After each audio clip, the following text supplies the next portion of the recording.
Hey friends, hope you're having a beautiful day.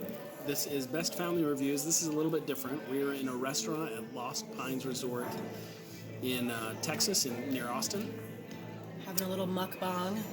The kids are in the hotel room upstairs, so we're coming down to have a little date night, a little cheeseburgers, and answer some questions. We had some questions from some commenters, and we wanted to answer those real quick, even though we're out and about on vacation. So let's get into it. These are questions about the Amazon Influencer Program, and we're flattered that somebody took the time to answer these questions, so we want to take some time to answer them. Somebody to ask the questions, we're going to answer them. Yes, that's what he said.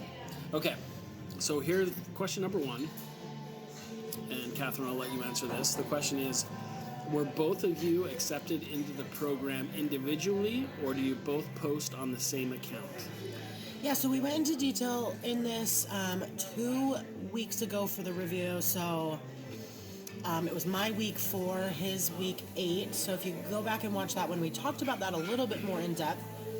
But the short answer is we kind of went through like our origination story, how we got into this program or the idea of it. But basically, yes, Gabriel applied as his store, as his influencer account.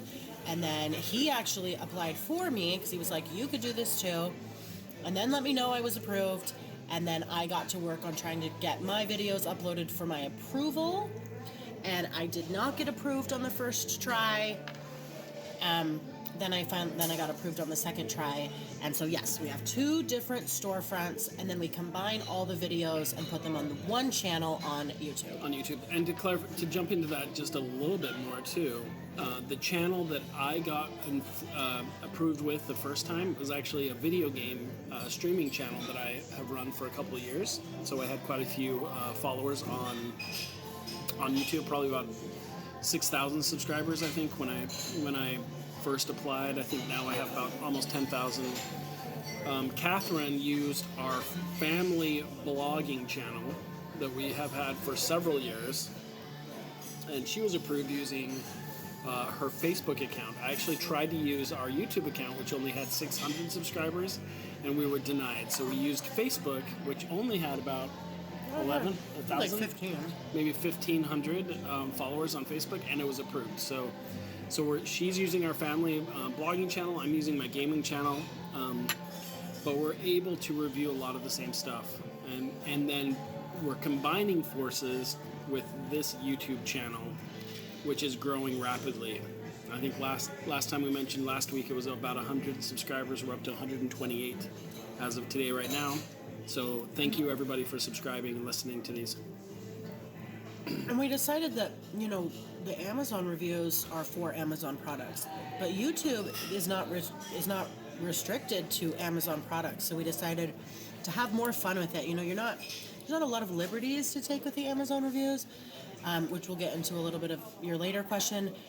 But, for YouTube, we can do reviews of anything and everything. So we actually went to Costco today. We did a review of the new food court items that they had there. We're just having fun with it. That's what life should be about. It should be fun, and this is a great opportunity. I reviewed the pepperoni pizza in the food court because why not? It was just fun. We just reviewed these hamburgers at Lost Pines Resort, which they're okay. They're super expensive. Okay, question number 2.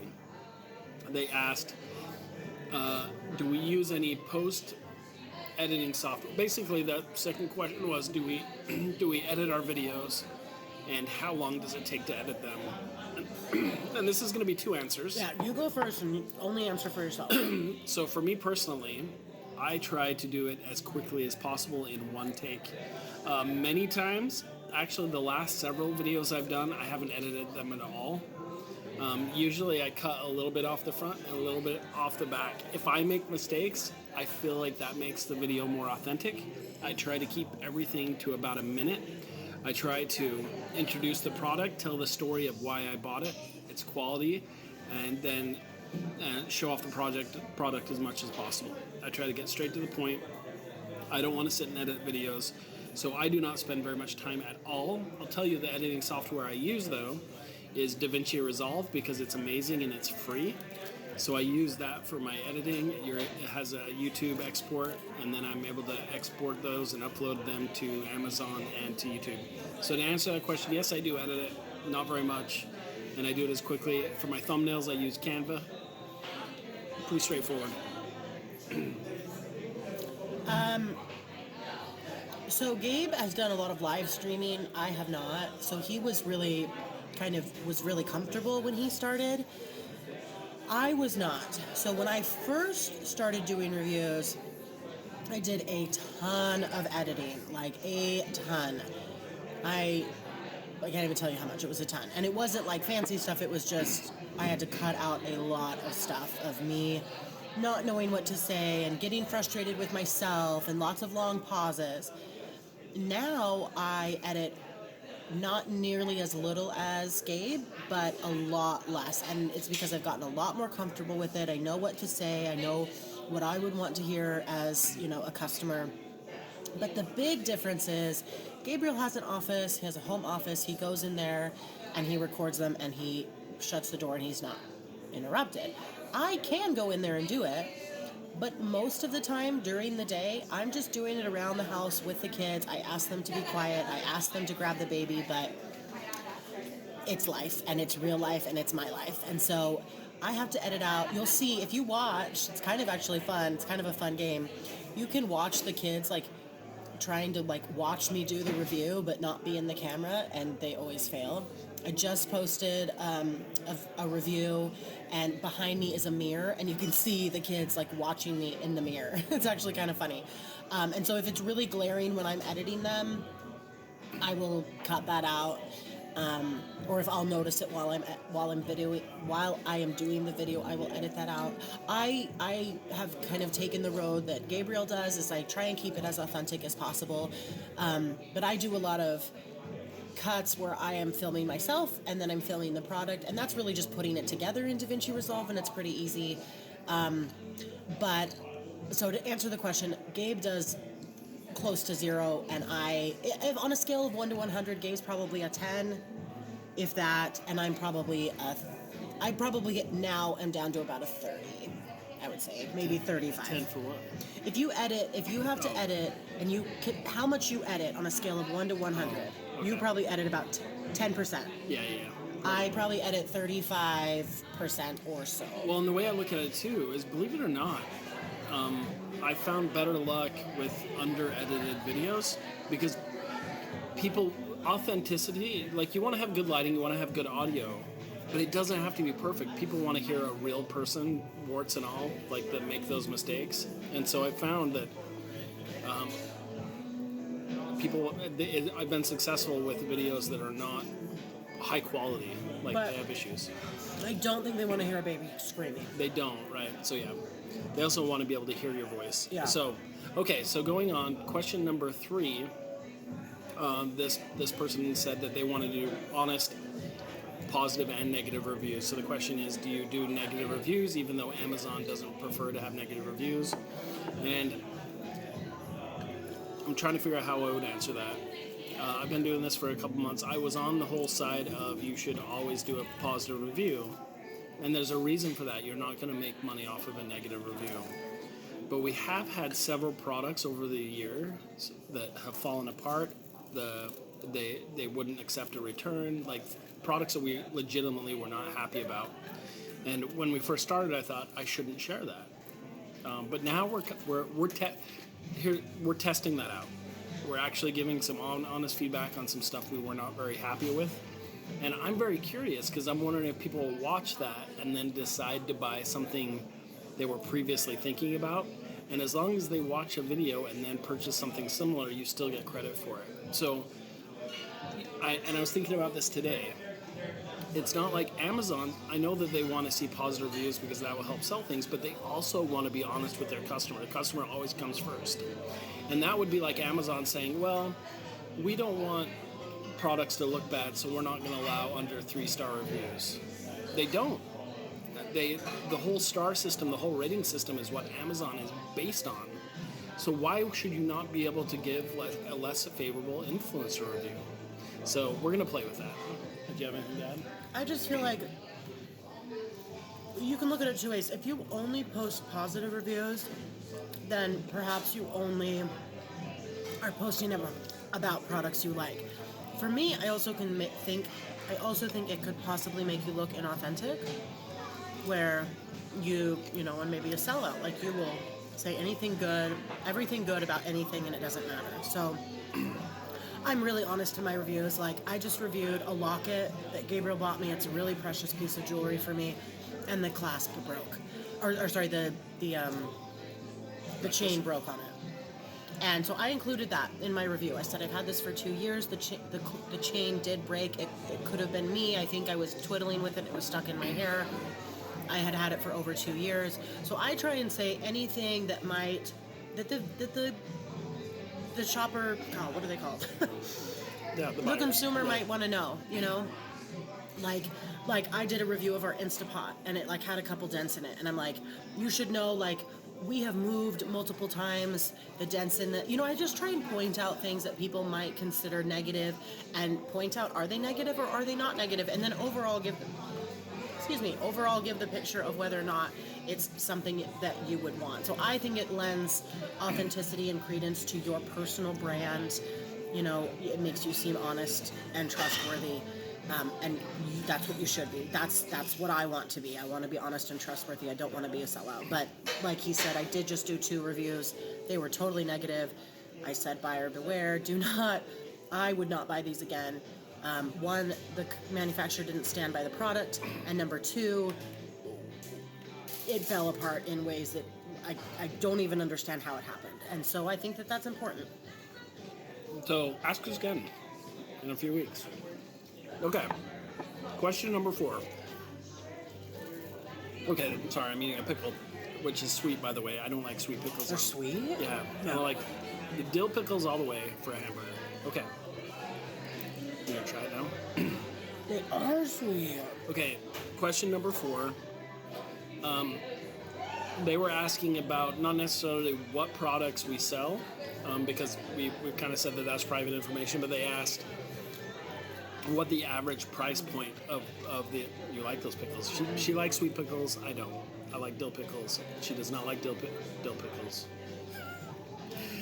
The average prices of everything we do. Of course, we want to review things with a higher price point because you get a better commission.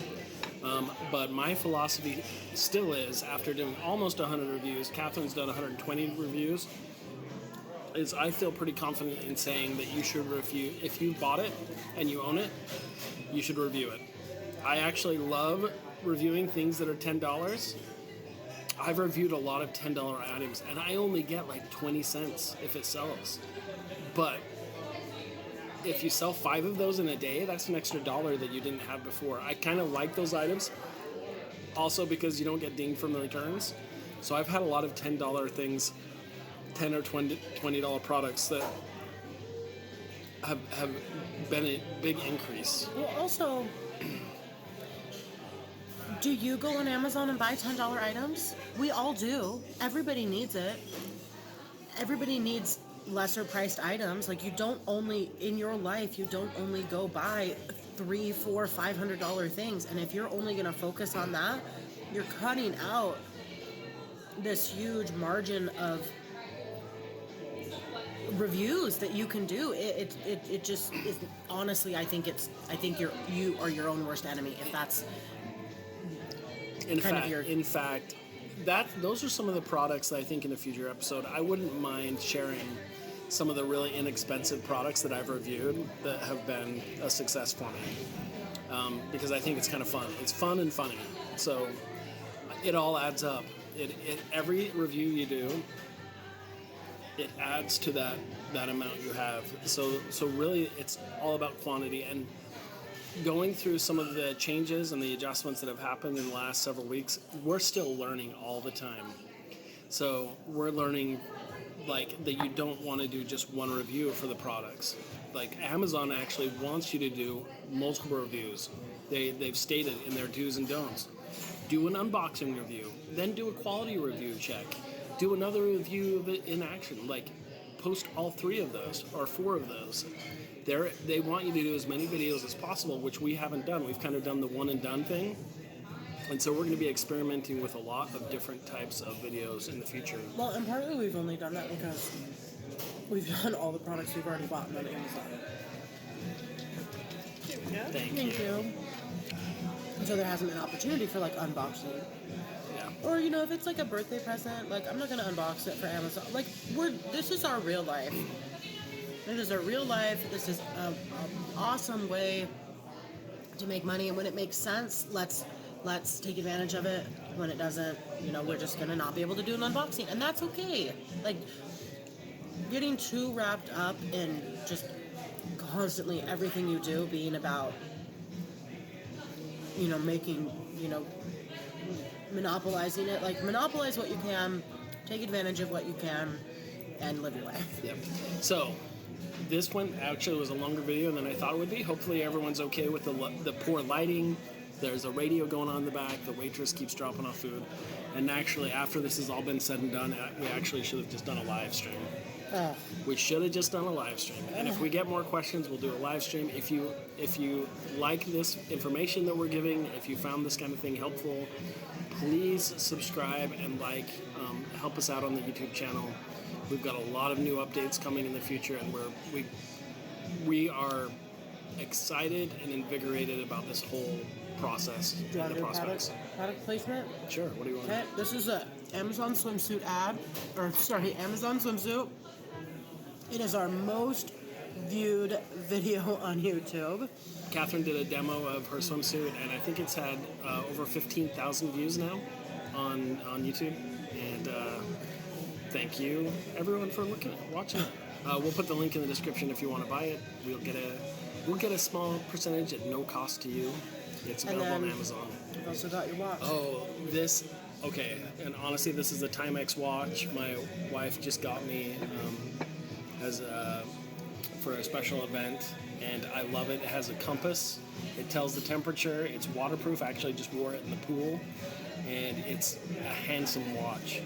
I will also post the link to that watch if you want to check it out. And that's it, everybody. Thank you so much for watching. We'll see you with our next product review, and if you have more questions, we'll do more of these. If it's popular, we'll do more. If people think it's worth listening to, we'll do more. Bye.